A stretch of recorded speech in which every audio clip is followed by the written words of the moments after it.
Hello and welcome to this shorthanded edition of the Purple Journal podcast. I am your host, Joe Johnson, owner of purplePTSD.com, periodic writer for VikingsTerritory.com.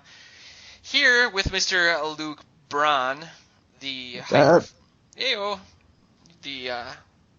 soon-to-be hyper-famous host of the Infinite Monkeys podcast and senior writer for purplePTSD.com, coming to us all the way from sunny California. It's actually super windy right now. I'm looking at palm trees that are at like a 45-degree angle. You have palm trees by your house? There's everywhere. Dude. Ugh. Yeah, that's how LA works. But I'm in like a desert basin, so it's basically like this giant version of TCF Bank Stadium, and whenever it's windy, it just swirls.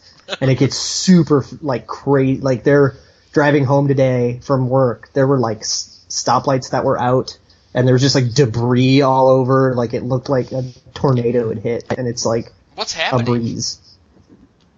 Like, this just happens in California sometimes. It's like end times.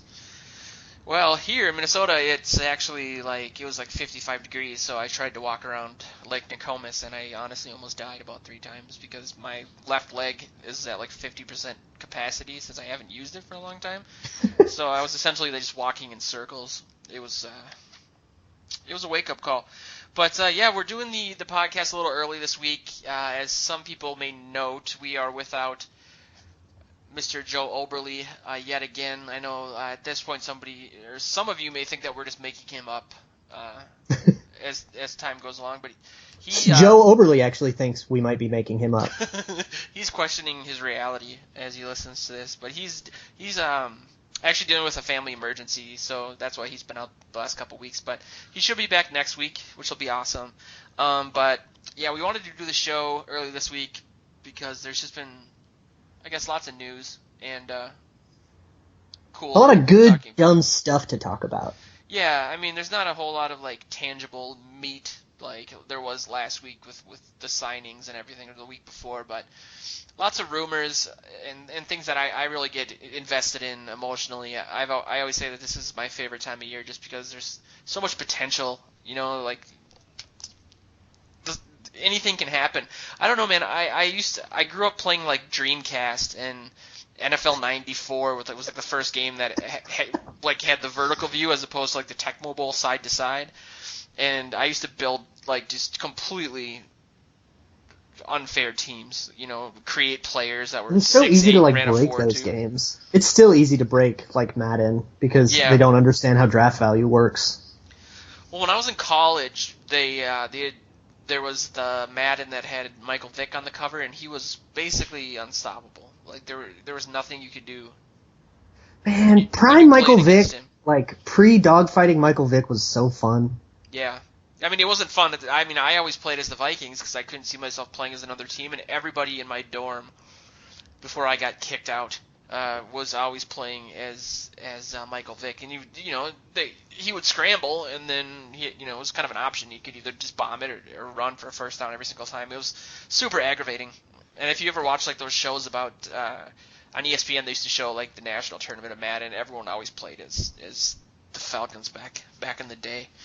I currently have on my Xbox right now a franchise in 2021 with the Titans, and I don't feel sorry about it. How did that happen? The Titans are fun, man. I'm very enamored with the Titans right now. Because of, what's his face? Mariota's cool. Yeah, Mariota. They have, a retooled offensive line. They have a whole bunch of draft capital. They've kind of sneaky done the same thing that the Browns did. Yeah. Because they traded with the Rams so that the Rams could go mistakenly draft Jared Goff. Whoops. And now they've got all this capital and this super bright future, this young, exciting, fun to watch quarterback. DeMarco Murray had his resurgence. I don't know, man. The Titans are super fun. Yeah, I mean, I don't know. Another AFC team that I'm excited to watch moving forward, but had a bad thing happen to it, is Oakland. Totally, man. I I wrote an article about this on. Is it a good enough segue? I know. I tried my hand at segueing. How did it go? Let us know in the comments. Tweet us at purplePTSD and tell me how bad I am at segues. Or we can just see like the list, like the stats of people listening and turning off at like 2 minutes and 45 seconds. I loved Randy Moss. I talk about this seriously. It comes up almost every week that how much I love Randy Moss. It's like either Randy Moss or my dad. That's all. How would you feel emotionally if Randy Moss came on the podcast? It would be like the Tommy Kramer interview, but worse. Like if anyone here listened, God. I didn't say a single thing the entire time for like 2 hours that we talked. It'd be like Donald Glover meeting Lamar Burton in Community. Yes, exactly like that. That's so perfect. I don't think I could handle it. I mean, I was supposed to supposedly meet with Chris Carter last weekend, and considering the site is new, we were kind of lower on the totem pole in regards to the media credentials or whatever. So there's too many people that asked to show up to talk to him, and he ended up like talking to Pioneer Press and other sites and stuff. But I was a nervous wreck. I mean, I was relieved. Like as the owner of the site, I really wanted it to happen, but as a human being, I did not want that to happen. Like, I just couldn't imagine sitting next to Chris Carter I couldn't make eye contact with Chris Carter. Like, what the hell? But the reason I brought this up is because when we traded Randy Moss, I broke my hand in college by punching my wall. I was in bed, sleeping through class, and I got like 30 texts from my friends like, Moss got traded. And I just was like, what? I thought I was like still sleeping and having one of my fever dreams. And so I actually, like, those are the 2 years that I didn't go to training camp in my entire life. And I started watching the Raiders and got an NFL Sunday ticket, and I got the Randy Moss jersey, and my girlfriend like made me all these like crafty like Raiders blankets and mittens and crap. So I if I had to choose an AFC team, now I don't know if I would say the Raiders, but I always do root for the Raiders just because I like the organization, I like the fans, outside of them beating people to death in the parking lot. And so it's almost always San Francisco's fault. Let's be honest. Yeah, man. I mean, I didn't know there was such a grudge match between the Bay, I don't know. A lot of people that didn't grow up in Minneapolis don't understand how much people in Minneapolis hate St. Paul. One of the main reasons. That's a weird rivalry. It's deep, and dude, I broke my hockey stick when I was like in 4th grade over this kid's head from Harding, which was a St. Paul team, and sounds like a felony. Seriously, and like it was just like a 2-minute penalty, and I got a new stick, and like my parents were all proud of me afterwards. I was a late bloomer, so I was like really small. I had the same size head I do now, but I was like 4'2". It was awful. But no, I don't like the idea of teams leaving. I don't like how they change. I think it does suck. I think it cheapens the league to me in a way, especially with them moving to Las Vegas, which it just seems so like arena football-y to me. Like, what are they going to name them? The Las Vegas Tunnel people? Like, I think they're going to still be the Raiders. I don't think there's any movement that they're going to change the name. That would really suck if they changed the name and the aesthetic, because the Raiders have one of the sexiest aesthetics in the league. Yeah, they do, but to me it's like that should stay in Oakland then. I agree. Like it's happened to them before though. The Raiders have always kind of been a little homeless. I mean, they've been in crappy stadiums since like the merger. I mean, they were in this crappy stadium in Oakland once, and then they went and played in a crappy stadium in LA, and then they went back to their crappy stadium in Oakland, and now they're finally getting a new shiny toy. It's hard for me to blame Mark Davis. And Mark Davis is also a guy that, as weird as he is, I have a lot of respect for him as a businessman because he really does seem to care about the fans. But if he cared, why would he? I mean, it seems like people are pretty worked up about it. I mean, they had that last-minute push to try to stop it. And real quick, too, I just think that when teams move, they shouldn't be able to take the name of the team. Like, this kind of ties together I'm with that. Strangely well, but I don't root for the Wild at all. I'm a Red Wings fan, which people are going to be like, oh, Red Wings. I know. But there's a reason for it, because I went to, like, one of the last North Stars games, and Sergei Fedorov had a hat trick, and I like fell in love with him. I was like 7 years old, and so Sergei Fedorov was like my hero growing up. And then when we got the a franchise back, I remember they had this big thing on TV where they had like all these different options, like the blue ox. The Wild was the worst choice as possible. I mean, the Voyagers. Their logo is so cool, though. No, it's not. What is Their it? Their logo is dope. It's like a beast, but it also has a wilderness background in it. You know, the Wild, it's not like a formal noun or something. That's fine. No, it's not. I hate it. It's like that'd be like saying like the Miami humidity. Like it's not a it's not a good name. So I thought, I have heard that they could have been named the North Stars had they paid Norm Green like $5 million. And there's so much history, and those jerseys were so amazing. And the fact that they went with Christmas colors instead, and then the whole thing with them being in St. Paul, I just couldn't put those two things together. So when it comes to Oakland, going to Vegas, I don't know, man. I just think it's, ugh. It's really weird because I live in LA, how little everyone here cares about it because they're all still LA Raiders fans, and it's like, well, they're just dislocated to another place. We're all still Raiders fans. Yeah, I was and everybody is much more passionate about the Raiders. Like, I see more passionate Raiders fans than Rams or Chargers, and I've started to see more Rams hats around and more Rams jerseys and stuff now that they've played a season in LA. Yeah. I see almost no Chargers stuff, and I still see a ton of Raiders stuff. People are really passionate about the Raiders, and it's just something about that franchise is so endearing, and it just gets these rabid fans. And it really sucks for everybody in Oakland that has to now lose their team and potentially lose football in general because some of the most passionate, like that was the fan base. When you would list fan bases, the Raiders would always be the number one most rabid, most dedicated, most passionate fan base. They beat the hell out of the Vikings, they beat the hell out of the Packers, they beat the hell out of the Patriots and everybody. They were always so dedicated, and it really sucks that this happened to them. But I do think that Oakland fans shouldn't be as mad at Mark Davis as they should at the city of Oakland, because the city of Oakland alienated the Davis family for like 40 years, and it was really only a matter of time before he pieced out on them again. What was do you know the details of that last minute thing that they put together? I don't at all. I know that they were never going to build a stadium, and without getting too political, I do understand the idea of not wanting to pay for a sports stadium with like taxpayer money. Yeah. And especially for like a gajillionaire like the Davis family who definitely could afford to make that investment, and it would eventually pay back off for them. Or the league in general could just pull money together and they would end up making more money to begin with. But they have the leverage, dude. I mean, they have leverage. Yeah. That's how business works. And I've always been the type of person that says if you want to live in a major metropolitan area, there's certain things, like, you could call it, even if you're against it, I don't necessarily care. I don't think, like, that when I go to the gas station, the extra 0.2 cents is really, like, affecting my bottom line. But I think that it's a necessary evil, if you want to call it that, because they do have the leverage to do that. Yeah. So, I don't know, man. I think that it just really sucks. It really sucks for them.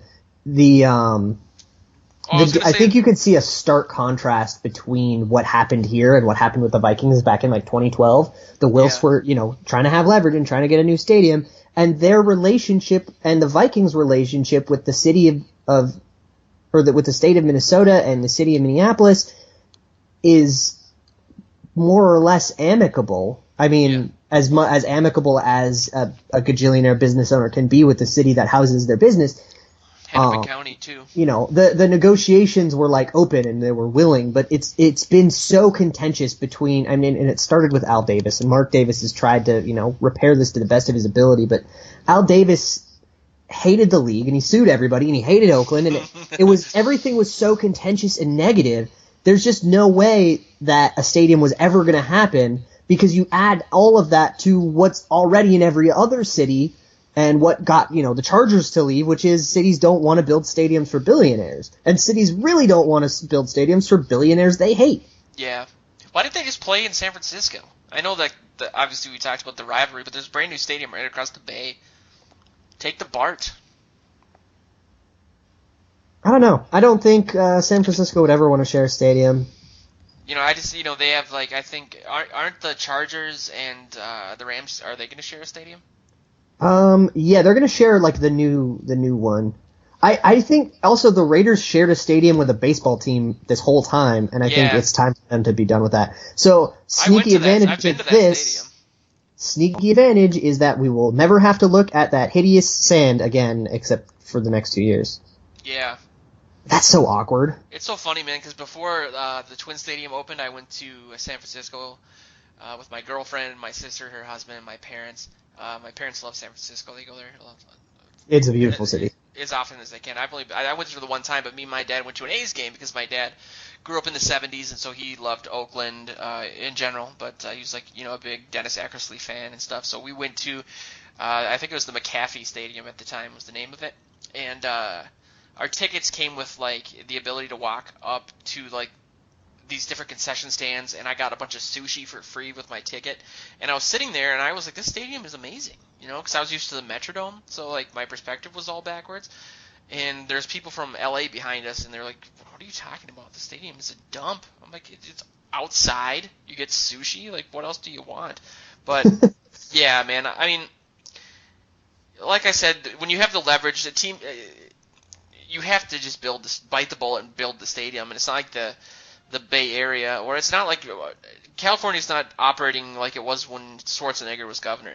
There's not these huge deficits, and it's not like it's gonna make or break. Like, can we pay for the water reservoir or a new stadium? So yeah, you're right. I mean, California's so big. Yeah, everything's a drop in the bucket for California. Totally, but it's like a totally different state. NorCal and SoCal should split up. That's my hot take. It's like its own country, dude. It's like the fourth or sixth biggest economy in the entire world. Yes, something like that. But no, the Raiders have a lot of fans just because in the 70s they had all those crazy guys that would drive huge Cadillacs and dress all funny and had long hair, and they were just like the oddballs of the league. And they had John Madden. They beat the Vikings in the Super Bowl, even though they were like the Vikings were favored by like 20 points. So yeah, it just sucks for them, man. I mean, I personally just don't think that keep the name the Raiders, because eventually they're gonna probably get their own team. But I thought it was interesting too. I saw something on YouTube. They're interviewing Ice Cube about it, because he used to, and still does, rock a lot of Raiders gear. Yeah. And he said essentially what you said. He's like, I don't care about Las Vegas. I want them to move back to Los Angeles. Yeah. So it seems like that's kind of the common. And that's reaction. like, I kind of feel endeared to the Raiders as like a number 2 because of the LA thing. And for a while I was trying to make it the Chargers when I first found out they were moving. I was like, hey, maybe I'll like, go to a Chargers game and like, maybe try to endear myself to the Chargers, but I just cannot do it. They just bore me. Is it Phillip Rivers? It's everybody but Phillip Rivers. Like, who else is on that team? Antonio Gates, Sr. Oh, God, Antonio Gates is still alive? I know. I had him on my fantasy team last year. So I had him on my fantasy team in like 2004. Yeah. It was like either picking him or Priest Holmes. Oh my God. Oh man. But like, I just could never like endear that. But I always like having a number 2 team. I think it's fun to have a team on the other side that you can like kind of casually root for and not quite be as emotionally invested as I am in the Vikings. And if they lose, it's fine, and if they win, I can just kind of like have a horse in a few other races. Yeah, it's amazing when you do have that though, like, because watching a Vikings game live is so different than like watching the Titans versus the Raiders or something. And it's nice to be able to just kind of like be like, oh, I would like the Raiders to win this game, but if they don't, that's fine. I just like watching football. It's nice to have that rather than either being like totally neutral and ambivalent, or it's a Vikings game and I want to die. Totally. I mean, I have to rewatch every Vikings game because I spend most of it on my iPad, like playing Clash of Clans, because I can't handle watching it in real time. Like it's become like an issue. But yeah, man, this is very on brand for purplePTSD.com. Seriously, and it's like, yeah, everyone check out my halftime updates. I always write out like a halftime article, and basically I just told you that I don't watch the game at all. So seems good. But since want to talk about some Vikings players? Yeah, why not? We should first, I guess, talk about Sharrif Floyd and what he said on his Instagram, because that was probably the oldest news that we're covering this week. And he sent out, like, I don't know if the word cryptic is even the right word, but he sent out it wasn't that cryptic, because it was pretty clear what he was talking about. Yeah, man, and it was like... It was kind of clear. what he was talking. Yeah. But yeah. So, yeah, I don't know if, I don't think cryptic's the right word, but essentially he was, like, having a conversation with God and saying, like, give me one more chance to play, like, I can't end this way, like, let me play and I won't, I'll give it my all. And it was kind of like, what happened? Like, obviously I write, like, 50 articles a day, so I wrote an article about this and I was looking around at, what different people were saying or how people were interpreting it, and so a lot of people thought maybe like he had got some sort of nerve damage either from his surgery last season or before. Nerve damage or like an infection or something. Yeah, like it had to be something related to the surgery. So it's super interesting, and I don't know if there's been like any follow up. Like if like Zimmer was on NFL Sirius XM radio or whatever, and I don't think they even talked about it, but. We've talked about Sharrif Floyd a lot, and I know that you, Luke, personally think that he's a good player, and he's like a top 3 pass rushing tackle. When healthy, yeah. Yeah. So it's like, with Sharrif Floyd, I've always said, like, when people are saying, let's get rid of him or trade him or whatever, I'm like, my thing is, I don't want to acquire more needs. Like, why would we want to get rid of him and acquire another need that we have to fill in the draft? Absolutely. When he... you can't guarantee that you're going to get the same level of play, again, when healthy, by somebody that you drafted the 4th round or whatever. I mean, he was a top 10 pick before the draft. I mean, he was rated really high, and then he fell to us at like 20-something. So it sucks. I mean, I don't know if you've heard anything more about that, but it just seems there's like his been career really might be over. Just conjecture. I wouldn't take it that far. So let me just read the Instagram post. Yeah, let me just read an excerpt from it. He talks about like, thank you for blessing me, and you've got me to where I am. And he says, I come to you tonight, that same kid in 2006, not moved by greed, not moved by negativity, not moved by bad behavior. I'm down on one knee, praying my road doesn't end here. There are so many more lives to touch. And then he goes on, don't let me go out this way. All I ask for is a fighting chance. This game means so much to me, and the foundation is still being laid one stone at a time. I'm hurting, and I don't know how to say it aloud. I am truly humbled in your grace. Grant me one last run. I promise I'll lay my soul on the line, and then a whole bunch of hashtags that I don't really understand. One of them is came too far to give up. Oof. But it does seem super ominous, right? Yeah, man, like, I'm not gonna lie, I got teary-eyed when you just read that. Like he's got a way with words too. Like that was like a soliloquy from like a movie. Yeah, it's very emotional, and it comes in a picture of him in a Bucks game with Mike Glennon at quarterback. Is very strange. Isn't he like celebrating like crazy? No, he's just lined up before a snap. It's a very odd picture. Oh no, it's a video. Okay. I was gonna say, I thought he did something. I thought I saw him celebrating. Oh, is it a sack? Oh my God, yeah. No, it's him just absolutely destroying a double team and then running down a swing pass. So a lot of people thought maybe that's why the Vikings brought in Jones, because he can. Maybe it'd be an interesting little backup plan. I think he's supposed to bulk up Jones and be around it back to his like natural position of 3 tech, and kind of be like a contingency. But here's what I'm going to say about this, because it seems super ominous and it seems like there's been some sort of setback or there's been some sort of problem. We're not going to find out about it until the season starts and until, OTAs start and he's not on the field or whatever. But I also know that football players can be very dramatic about stuff, and this could be honestly a reaction to the signing of Dayton Jones and seeing writing on the wall and seeing, well, maybe they want to replace me because I can't get healthy. Oh. And that could be another interpretation. And I honestly see football players as these incredibly dramatic and emotional people, mostly because they are living their dream and it is on a knife's edge at all times because, totally. One tiny little tweak and suddenly your dream just ended. So it's this incredibly emotional place. I think it's a lot more likely that there is some sort of setback. There's some sort of nerve damage. There's something that isn't healing right. Something with the surgery went wrong. And that also kind of colors the last year of Sharrif Floyd and the issues that happened when he tried to rehab through the knee injury that happened at the end of 2015, and he tried to rehab through it and then didn't do that successfully, and then had a surgery and then had a problem with that surgery. That seems like something that would be absolutely horrible to happen to a player. So regardless of, I know a lot of people got mad at him because they thought he wasn't like taking his rehab seriously. Yeah. I hope people can understand that, like, if this is what happened, like, those people are jerks. Yeah, man. I mean, you can't say that a guy that writes something like that isn't passionate about what he's doing. You know? I mean, he was always passionate about what he's doing. I cannot stand narratives. I will always fight against stupid narratives.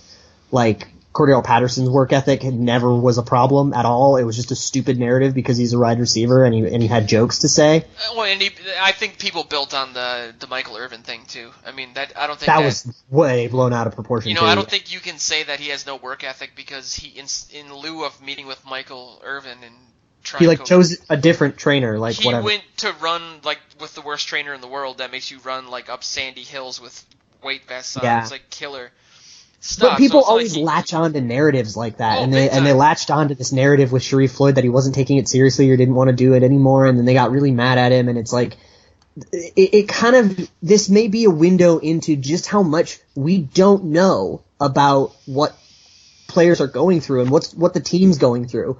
I kind of see this as akin to like or a little bit of a mirror of what's going on with Teddy Bridgewater right now, which we can talk about in a second, but like, it's kind of very clear that what the team lets on and what we're allowed to know is always maybe 20% of what is actually going on. Yeah. So I think people really try to read tea leaves and try to figure out what's going on, and the reality is we have no idea. Yeah, man. I mean, we're, especially with Zimmer, we're not given a lot of information. You know, like I'm reading about back in September when Floyd had his surgery, and it says in the Star Tribune article essentially that he went to get a cleanup on his right knee, so basically cleaning up cartilage and stuff. And yeah, kind of like what Matt Khalil had. Yeah, it said when asked if there was another cartilage issue for which he underwent an operation on his left knee in October, Zimmer nodded yes.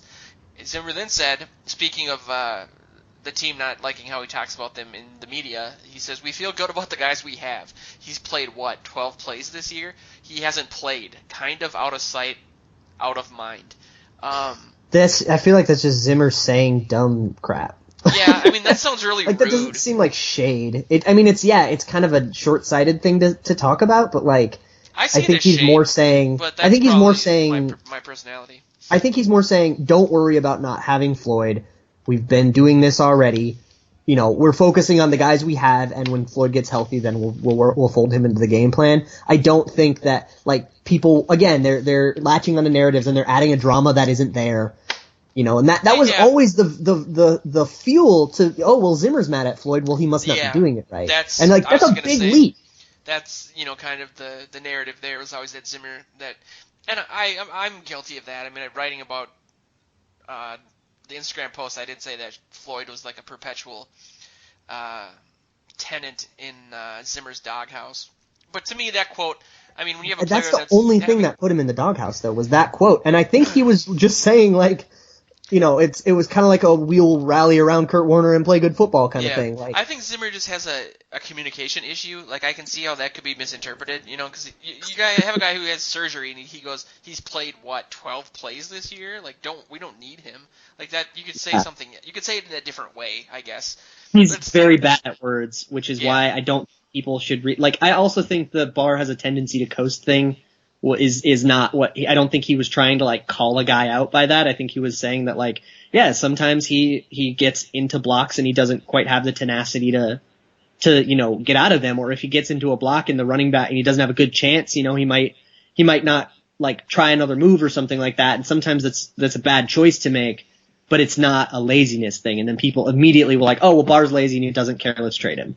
Yeah, and that's speaking of Barr and Zimmer. Zimmer, I guess, was on Sirius XM's NFL channel for like 10 minutes earlier today, and I tried to listen to it, but apparently you have to pay extra for that because the NFL's struggling monetarily.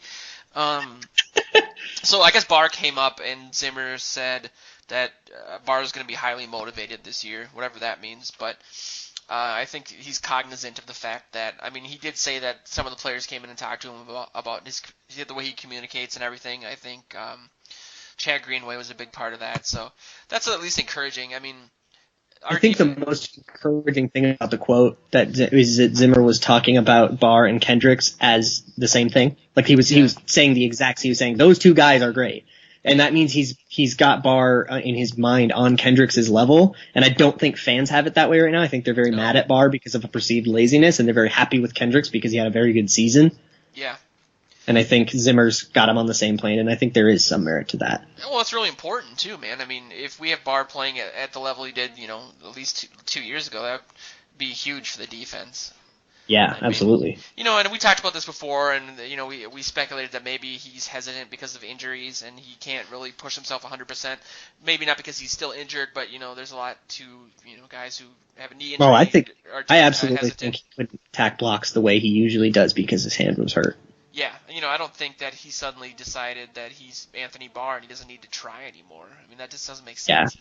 That's just a stereotype of athletes that everyone wants to latch onto because they're so used to guys, and especially people who grew up with like Randy Moss, who was always kind of, he'd alligator arms sometimes. That was always the narrative we heard about Randy Moss, and then that was the narrative we heard about, God, I'm trying to think of other people, but Randy Moss is like really the big one, or, Adrian Peterson not going to training camps and stuff, or Brett Favre not going to training camps because he's Brett Favre, and people get these stereotypes of athletes in their head. Yep. And then they apply it to everyone, even though it almost never applies. It's such a weird dynamic because it's like there's so many people who spend so much time. Like, I feel like if you are following Purple PTSD and you're on our Facebook page and you're commenting, you must be pretty into the Vikings to be there. This deep, yeah. Into Vikings online, community. It's not like we're Daily Norsemen or anything. And so it really always, I guess it doesn't surprise me at this point, but there seems to be so much resentment that people have about the team that they're following. Like they're so quick. This is the time of year for that. They're so quick to want to create those narratives or kick people off the team or, resent how much money they're making. That always comes up. I still can't believe the response to Randy Moss is straight cash only. Like, people were upset that he is rich and can pay in cash. Like, but, people in Minnesota work hard, and it's like, that's the stupidest thing I've ever, who would actually literally get mad about that? I like that it's become a bit of a rallying cry for Vikings fans now. Like, we've come around to that really great. Yeah, and it seems like a lot of people have changed their tune when it comes to Moss, which that's 30 for 30, baby. It almost bothers me more than if they still hated him, just because have some. Could you imagine watching that 30 for 30 on Randy Moss and then being like, man, what a cretin? I know. I am super biased. Obviously, here we go.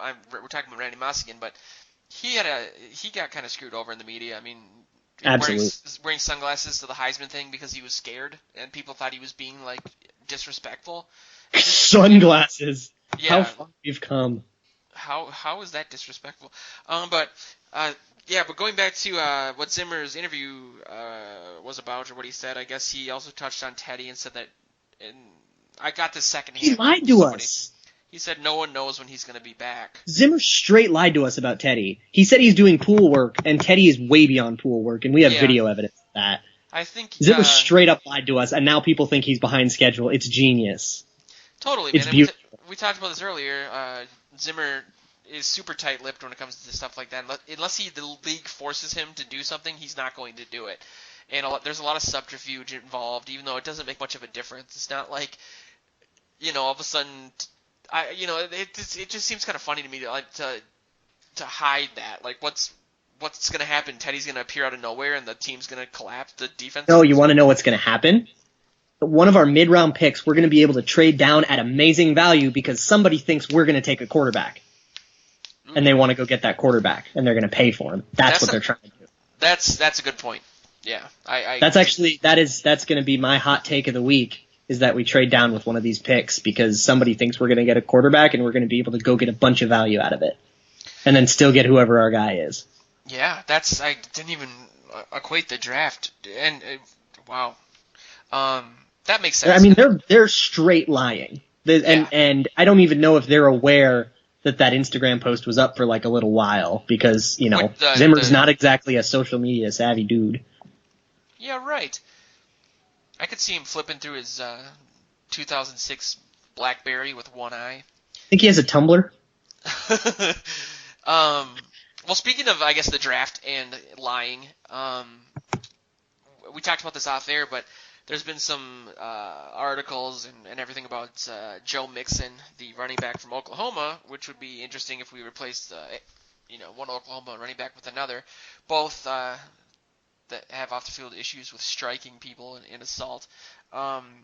Apparently, well, you can explain it better, but I guess Spielman and Zimmer were at the Oklahoma Pro Day, and yeah, well, that's old news. Mixon That was a while ago. Yeah, but do you think that there's a lot of people that I've seen online that are like basically making the assumption that we're going to draft Mixon in the second round, or maybe the third round? People want Mixon at 48. So Mixon had the pro day he was expected to have, and so did he ran a 4.5, or I saw that he ran a 4.43 and then a 4.5, but one was unofficial. That's like insane. That's so good for a running back. So he scored very well on things, and people who are draft scouts draft Twitter basically has him in the top 4 of a deep running back class when you take off the field issues away. I've heard he's the best. I've heard that too. I've heard that. I was talking to a new writer that we have on the site named John Suba today, and he was saying that Fournette is like the next AP. He's like the best pure runner, but Mixon is the best like all-around running back. He's the most flexible. He can do more things than Fournette can do, but Fournette is just like a physical specimen that is fast, huge, and can break tackles. But Mixon can do everything. I mean, he'd be like the perfect lightning to Latavius Murray's thunder, I think. And so that's where I guess people get excited. And to me, it is hard, man, to say that. Like we're going to go right back into a running back with domestic abuse problems. Exactly. I've always been the type of person that, unless it's serious, like I don't really think that a lot of this off-the-field stuff, like it gets blown out of proportion a lot. Like, again, with the Randy Moss stuff and the crossing guard, whatever. Like, I don't think that's that big of a deal. But, there is something to, a guy who's 6'1" and 240 pounds cold cocking a 120-pound girl in the face and breaking bones in her face. But people, we talked about this off air, so I'm not going to steal like what you said because I do agree with it. As somebody who is an alcoholic and who has punched many people and been punched by many people, mostly at gas stops and the Palace in Northeast Minneapolis. If you see bloodstains anywhere, those are most likely mine. Oh, good. There's something that I think you had a really poignant comment off air when it comes to like that situation. If you want to, it's so tough for me because I don't think that one mistake should derail a person's life. And this is getting to a place that's not really football related, but because he's Joe Mixon, I think it's important to talk about it. But like what he did is bad. There's no excusing it. I mean, you can say, yeah, she was kind of like getting at him first, but it's like that's a very flimsy argument. He's huge. That's like a red pill Reddit type response. Yeah, and that's not how we should be looking at this. I mean, and that's not how Joe Mixon should be looking at this. Could you imagine if he came out and said, "Well, I don't think I did anything wrong," and then asked for $18 million? That'd be amazing. Who would do that? Yeah, I've never heard of that before.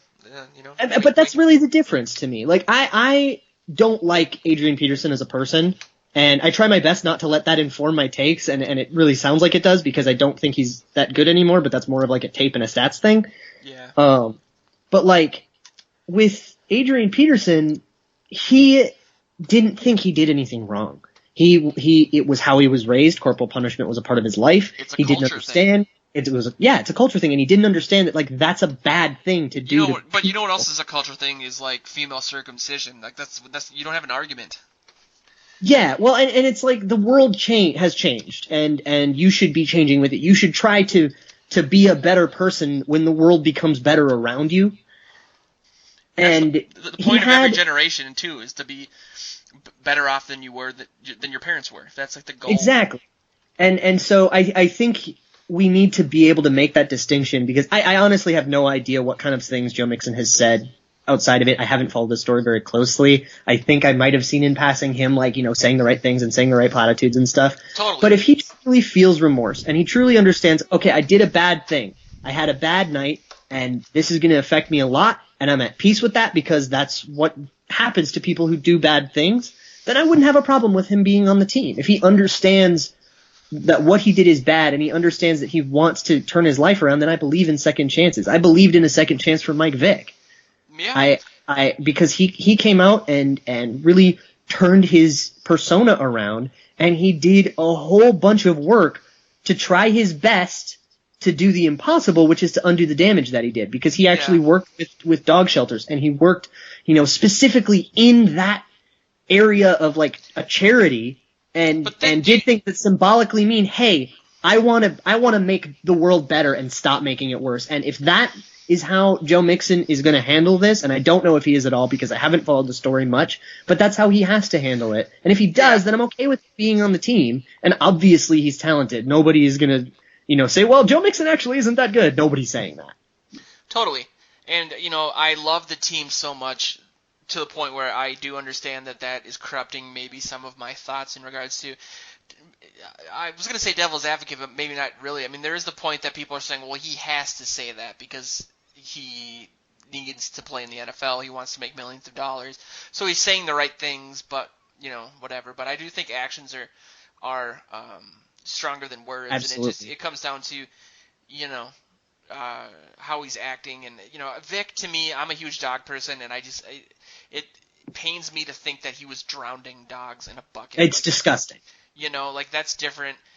To me, again, as an alcoholic, I've done awful things, man, like verbally and like physically. I've been, meeting me in person, you wouldn't think that I'm that type of person. Like, I'm a larger person, but I look like I work at GameStop part-time. Like, I don't look like I'm gonna, punch people in the face and act like the Fonz. But, I think that you're right. His entire life can't be corrupted by one mistake, especially when there's alcohol involved and supposed racial slurs. I just think that people do deserve a second chance, and at the same time, I'm kind of thinking that we could reap the benefits of it, which is awful. To say like, well, good, he should have been a top 20 pick, top 10 pick, but we can get him at 48 because of it. I don't want to benefit from it, but at the same time, if that's the way things go, I'm not going to be like against it. I don't want to go back to the Brad Childress era of like the new sheriff in town and overcorrecting for things. It would very much surprise me if the Vikings drafted Mixon, because this is the same team that didn't want to draft Marcus Peters, who had much smaller problems. Yeah. And they took Trey Waynes over him. Yeah. So he would like do, and it turned out that was nothing also. I do think that it's different just because Zimmer, I think, does really believe that he can mold a lot of corners into what he wants them to be, and I think he saw Trey Waynes as a guy who's 6'1" and who, in a system, can only allow, 2 touchdowns in his entire college career. When it comes to the offense, I do think that we're bereft of any real playmakers right now. We have a very uninspiring offense right now. Totally. Although I do think that and we talked a little bit about this off air, I do think the whole Oklahoma Pro Day thing is a whole lot of smoke. Yeah.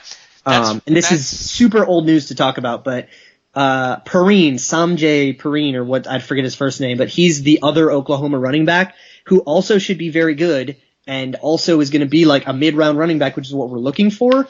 And he provides the kind of thumper-ish role, which is what we're missing right now. And I actually think he that could be another thing where somebody wants to trade up to 48 to go get Joe Mixon and can maybe give us a bigger deal because they think we're interested in that they need to pay more. Yeah. That wouldn't surprise me either. I mean, it does kind of say, like, why are the Vikings being so obvious about it? Like, with Zimmer. So obvious. Yeah, it doesn't seem like that's something they would typically do. But at the same time, yeah, we need playmakers. And at this point, I'll be honest, I'm going to write an article tomorrow about it. I do want Mixon on the team.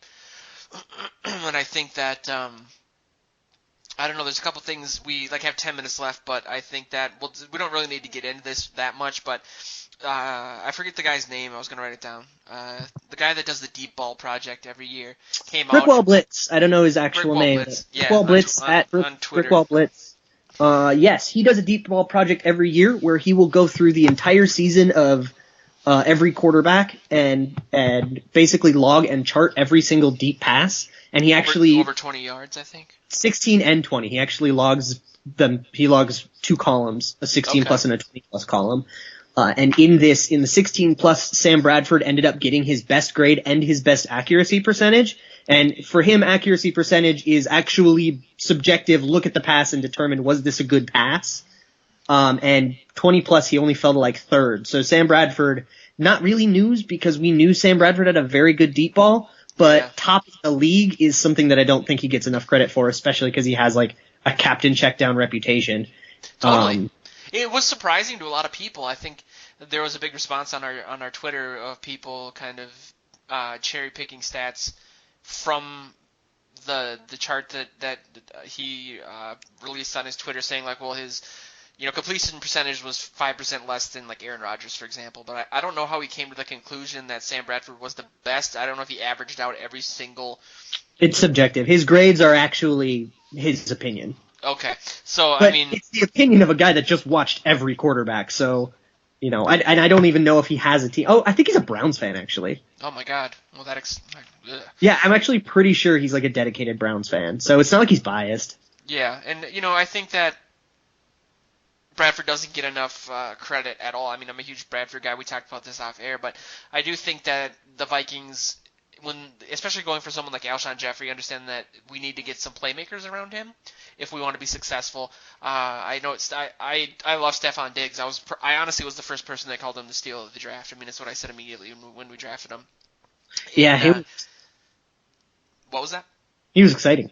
Yeah, and I think he's like an amazing number 2. I don't think he's like a neo-possession receiver. Like he was what Chris Carter would be if Chris Carter played in 2017. He runs great routes. Like his cuts, he speeds up through like his cuts, and he's amazing. But he's not a great down the field guy really, and he has injury problems. He's an okay down the field guy. Yeah, he's a little too short to be like a go up catch a 40-yarder, but he does have a bigger catch radius than his size. Yeah. He's just not like the 6'4", big body type of guy. And Deep threat like Alshon Jeffrey, and that's what we're missing right now, vertical, And that's what we need. So I was kind of thinking today, I wrote an article about Bullringer, because I have to bring up Bullringer every week, too.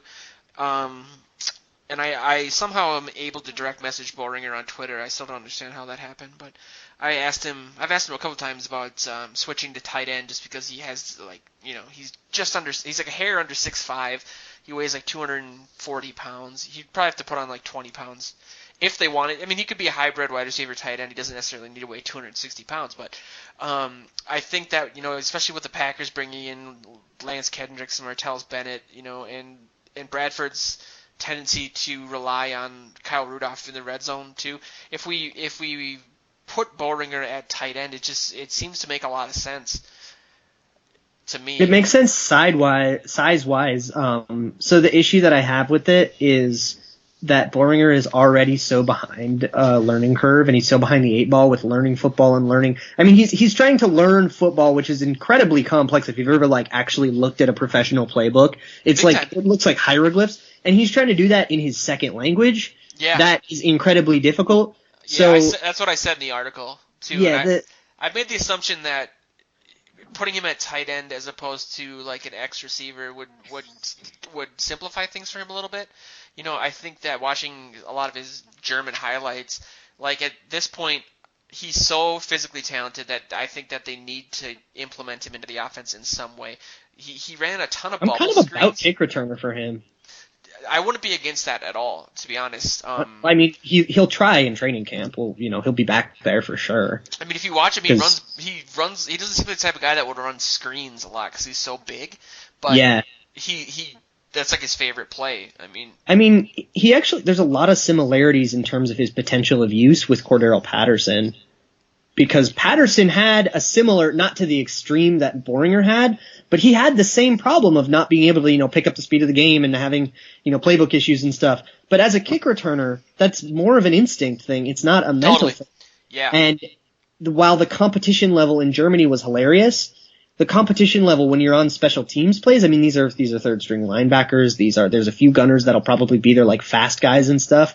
But it's not like he's going to be suddenly outclassed as an athlete out there. Yeah. And with the same instinctual skills that he knows, that's not something that you need to to learn in a different language really in much of a complicated way. So that's why I'm kind of about seeing how he does at kick returner. And then I could totally see if he could figure out the game. And he actually just gave an interview where he said the game is slowing down for me and I'm starting to get it and he's starting to feel comfortable. And we'll see how that plays out in preseason and in training camp and if that actually means anything. But, you know, I mean, Jesus, throw the dude a bubble screen and just let him run through a 5'11" slot corner, you know? Totally. And I really did buy into the theory last year that they didn't play him a lot in preseason games because they didn't want other teams to snag him when they cut him at the end of the year.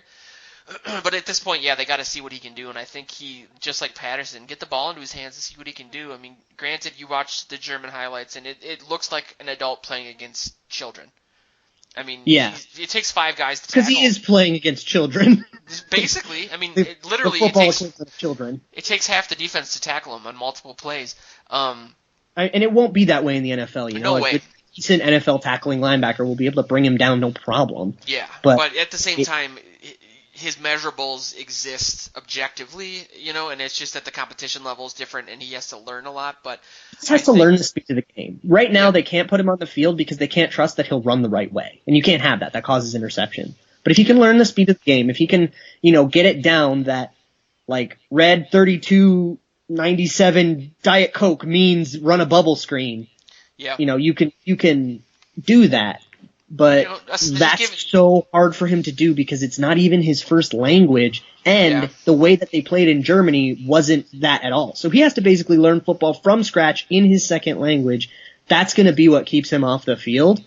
That said, a lot of people are still calling him a bad draft pick, and I think that's ridiculous. He was a 6th rounder. And like, he was a better draft pick than Tyrus Thompson, and nobody's mad about that. Yeah, what do you want from a 6th-round pick when he has the highest potential of pretty much anyone in the league physically, to be honest. I mean, he's a freak. We talked about this with JR last week. He's got the measurables comparable to Calvin Johnson. Oh, yeah. I mean, check out the article that I just wrote that and reiterated that, and I put the mock draftables have their graphs are different now. It's amazing. I should make it less painfully obvious that I haven't read your articles. I know. But I'm seriously guilty of that too. So I mean, I actually hate you as a person. But that's fair. No, I think if they just put 5 or 10 plays together for him in the preseason, let him get on the field at least to see what he does against even backups, just to give him some experience and some idea of what the speed of the actual game is outside of practice and when he's not playing as the scout team or whatever, and see what he can do. I mean, we need playmakers, we need big body receivers, regardless if he's a tight end or a wide receiver. I think that it's a pipe dream. You know, he's just such an exciting player that it's fun to follow him, and he's been really nice to me, and he's done interviews for me and stuff. So I'm rooting for him. And if he, for some reason, listens to this, I offered he had a really great website, and he was selling T-shirts. It was Moritz Bollringer 81, or actually 84.com, but it's down will he take 84 now? Yeah, that's what his website was, too, I think. And is he going to take it now that Patterson's gone? I think so. Because I think his website switched to that, unless I'm wrong, because Yeah, I guess I don't want to spend valuable training time for him, because every second is precious when he has so much to learn. Suddenly saying, okay, now you need to learn how to be a blocker. Yeah, I mean, I'm just saying maybe like he doesn't need to be a blocking tight end, but kind of every tight end needs to be to some degree a blocking tight end. Sure. I just the idea of him running next to Kyle Rudolph just makes me super excited. That would be fun. Although there are also guys that we can get in this draft in like the 5th round that can basically be Michael Pruitt take 2. Totally. I'm just thinking of like. Oh, speaking of wide receivers, how many needs we have, and can we talk about Josh Gordon? How he's jacked now? Yeah, man. I actually have him on the agenda because I love Josh Gordon. As a player, I think about that game he had against the Vikings in 2013, I think it was, where he put up like 200 and some yards, and he had we got beat by Brian Hoyer. Yeah, back-to-back 200-yard games, the only wide receiver ever to do that. Like, he's an amazing receiver, and I always wanted him here when we had Norv Turner, just because they had that connection or whatever. But speaking of pipe dreams, drafted him. Yeah, he's trying to get back in the league, I hear, but he is. Been working out like crazy. He's been out of football for like 3 years though. Like you can be in shape, but not football shape. Yeah. So I spoke to I was arguing with people on Twitter about this a little bit, but my thought on this is if he's cheap and you can bring him into the, to camp to see if he'll make a team, I would love that because it'd be just so fun. And like, I respect the YOLO of it, but there can never be an expectation that he will make a team because he's been out of football for like 3 years. Yeah, but he's so talented, dude. I mean, he's only 25. Thing is, some other team is probably going to be willing to risk more on him, especially a team, not the Browns specifically because, the Browns have had such a history with him, but a team like the Browns with like the 49ers. I could see the 49ers going all in because like, what do we have to lose? We suck anyways. Yeah. The Vikings, I don't think, I wouldn't want them to like sign him to an actual contract or spend a bunch of capital on him or, throw draft picks at him because there's just no expectation that he can actually make a team. You just cannot ever rely on that. Does he have pending suspension still? I'm not worried about that. I don't know what his suspension status is off the top of my head. I read that he still has like some Roger Goodell things to deal with. I think he needs to be like reinstated. I think he's still indefinitely quote unquote suspended and he needs to be reinstated. Yeah, he is. But like, and he can't stay, he can't stay off weed and that is something that I think is really stupid that he gets persecuted for, but at the same time, like rules are rules. And he's a big drinker. Yeah, like he's not the brightest dude. I'm more worried that he has not run a route or, been in a huddle for 3 years. And that takes something, we've just spent all this time talking about Patterson and Boringer and how hard it is to get back up to football speed. And when you've been out of it for 3 years, that's going to take a lot of time. And so all that skill and all that, enamoring, intoxicating, those highlight videos that we can watch from his 2013 year and these amazing things that he did might not be realistic anymore, or they might not be realistic for a long time. And let's let another team go try him and fail. I personally believe that it would only be a matter of time for him to get back into. It'd be a matter of time. I think it'd be a matter of too much time. Okay. I mean, I've been enamored by the dude. Like I said, I don't think any team's going to give him a long-term deal. It's obvious. It's got to be like a 1 year with a ton of incentives. And it's going to be like $1.5 million, yeah. Yeah, I think that, though, that's what it would have to be. I think somebody will be stupid and offer him more. Yeah. I do, too. But I think the risk-reward, regardless, even if it's $3 million, considering where the offense is and if he were to even be 75% of the player by, week 10 that he was in 2013, that would be something the team really does need. So I think the risk-reward balance, theoretically anyway, would be enough to sign the guy. I mean, to be honest, if we're talking Alshon Jeffrey now versus Josh Gordon 2013, yeah, Josh Gordon. It's not 2013 anymore, but I refuse to believe that he's not going to remember how to play football. I just think, it's going to take him a while, but we have the need and we have the space and the idea of him coming to the team. I don't even know like what his contract situation is with the Browns, if we would have to trade for him or if they're going to cut him or whatever, but that would make me extremely happy. I mean, the dude, if not for substances, he would be a top 3 wide receiver in the league, guaranteed. I mean, look what he did with Brian Hoyer, his second year, 1,600 and yards. whoever the hell else was throwing to him in Cleveland all those years. Yeah, there was that one dude. Oh, God, I mean, Josh McCown did it. I think he had some passes from Manziel. There was what's the name of that black quarterback that played for? God, I sound like a hick. That played for the Redskins. And he played for the Brown. Are you talking about Jason Campbell? Jason Campbell. He was one of them too. Yeah, he played for the Raiders for a hot minute. It sounded bad the way I described it. Is it bad that I could immediately identify one black quarterback that has played for the Redskins? It depends on if people ever hear what we talk about off air. People are probably going to get taken to task for that. But, no, I think Jason Campbell was part of that. There was 3 quarterbacks, and they were all, like, washouts, basically.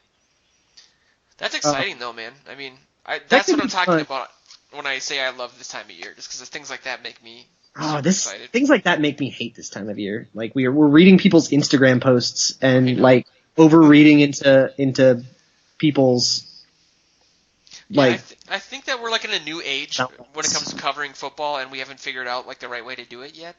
That's the whole world, man. You know, it's like there's just such a surplus of information, and you have to figure out like what information is just nonsense, and like it seems to be that like people don't do a very good job of it. But I will say that I was excited. Where all of it is nonsense, but nobody thinks any of it is nonsense.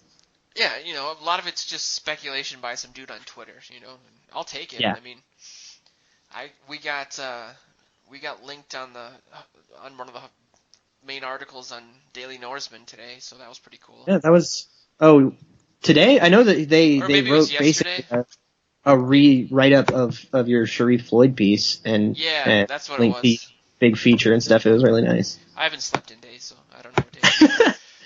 I do want to say about the offense, I think people should probably stop being obsessed with the idea of having like one exciting skill player. And I know that we've had it for like 15 years between Moss, and then we basically went right into Peterson, and in between then we had a horrible offense. But I think, you know, the way that the world works now, having that one guy isn't, like not having that isn't the end of the world if you can have an efficient offense. You know, and you can look at guys like pre-Odell, Eli Manning, who would be able to like spread it around between a bunch of nobodies, or like that's the Patriots' MO for forever. And I'm always interested in trying out what the Patriots are doing because they're always successful with it. So, and beyond just Brady being good, they're always good at, you know, maximizing talent from lesser players. So not having one big amazing guy, I don't think is the end of the world. Yeah, I mean, even last season, you know, Adam Thielen had a 200-yard game. I mean, it's not like we necessarily need that, but we have been spoiled, man. I mean, we've had once in a lifetime players almost back to back. I think there was a 2-year gap between Moss and AP. So it'll be interesting, but like in the back of my mind, I'm thinking, okay, what if we have Joe Mixon and Josh Gordon next to Diggs, Murray? Either of those happening. If I'll parlay on that. I'm gonna download Madden tonight, and I'm gonna make that happen. I might have to create Josh Gordon, but I'm gonna sit and I used to do that all the time when before Favre actually signed. I would put him on our team and just sit there and watch over and over again him like beating the Packers. It was like the greatest thing ever. So much fun. So that's how much credibility I have. But before we wrap up, can I tease an article that's coming out this week? Yeah, do it. We were kind of talking a little bit about it with during our Joe Mixon talk, and the other Oklahoma running back Perrine.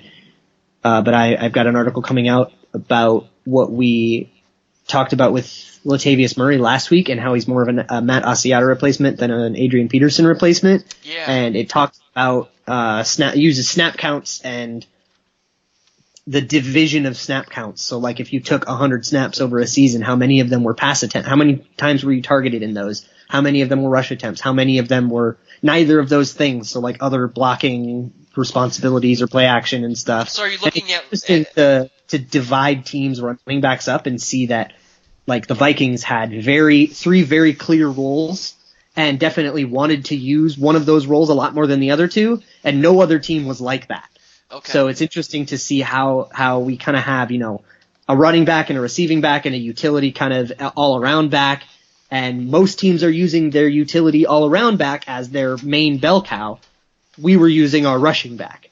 And it'll be interesting to see the Vikings kind of pivot and catch up to the rest of the league and start using, you know, and that's what Latavius Murray will be a lot more, you know, will be used a lot more proportionally and similarly to the way the Cowboys use Ezekiel Elliott or the way the Steelers use Le'Veon Bell. Not that he'll be as good as those players, but that will be the role that he serves. So are you looking at like the type of, over like 100 snap counts, the type of play, like what they do with those plays? Yeah, so like 25 were rushes, 15 were, this isn't going to add up to 100, this is why I don't do stats.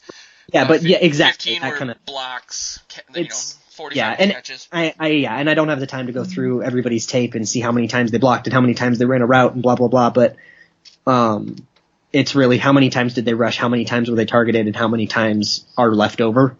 And you can kind of divide things up that way and see roles start to carve out.